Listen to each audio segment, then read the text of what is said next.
Isa pong pinagpalang Thursday morning, mga katots. At ngayon po, Huwebes ng umaga, ang ating magiging simpleng tanong, saan daw?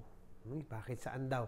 Ang ating gospel, hinango kay San Lucas, Kabanata 17, mga talata 20 hanggang 25, ay patungkol po sa isang tanong ng isang Pariseo kay Lord.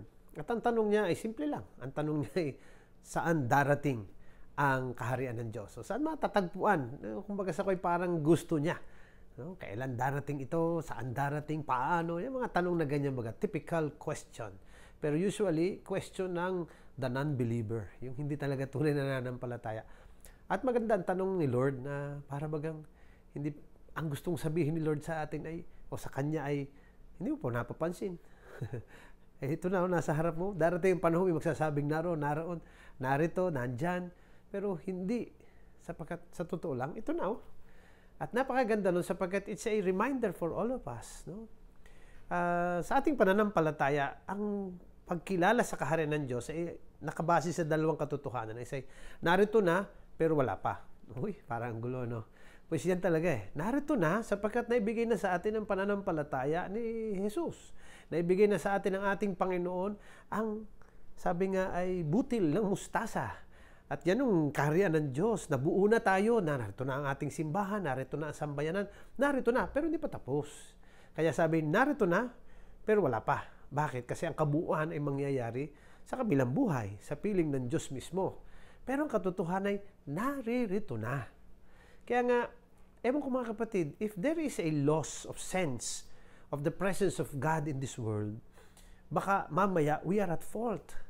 Because tayo yung nananampalataya at narito na. Naipahayag na sa atin ang mabuting balita and we have that mission to bring the good news to others that the kingdom of God is at hand. Hindi po ba?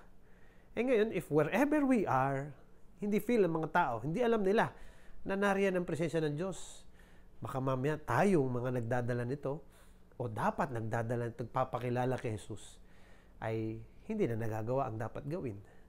Or kasi baka mamaya tayo mismo hindi natin nadadama na kasama nga na natin ang Diyos. Kaya ang tanong, saan daw? Mas dapat ikaw, ako, sasagot niyan. Narito na. Pero, darating pa. Kasi ito ang katotohanan ng pananampalataya natin. Ito yung journey natin sa buhay nito. Wherein we know God has already gifted us with His presence, but He will gift us more with His full presence when we are already there with Him in heaven. So sana malinaw sa atin kung saan ang sagot. Saan daw? Alam niyo na dapat ang tugon dito. Okay po. Siyempre balik tayo sa ating paanyaya na maging cyber missionaries po tayo lagi. Sana try to evangelize po sana through social media. Like, share, follow po itong ating page. Ating Instagram at Thought for the Day, YouTube channel at TFT The Blessed and Blessing at TikTok at Thought for the Day. Pagbati ng happy birthday kina Nelia Insigne, Linda Montellano na apostolado ng panalangin, gayon na rin kay Zenia Rodriguez, sa ating Loves Love na si Alex Ganzon. Hindi ko maalala ang apelyido ni Alex kasi yan po ay Italiano na. Gayon na rin kay Ros Cañete, sa nating pasyente dati sa Cancer Warriors. Kay Ray de Belen, kay Daniel Vallicer, sa Loves din natin, choir natin dati sa Alitagtag, si Nikki Castillo, kay Orlan Milambiling.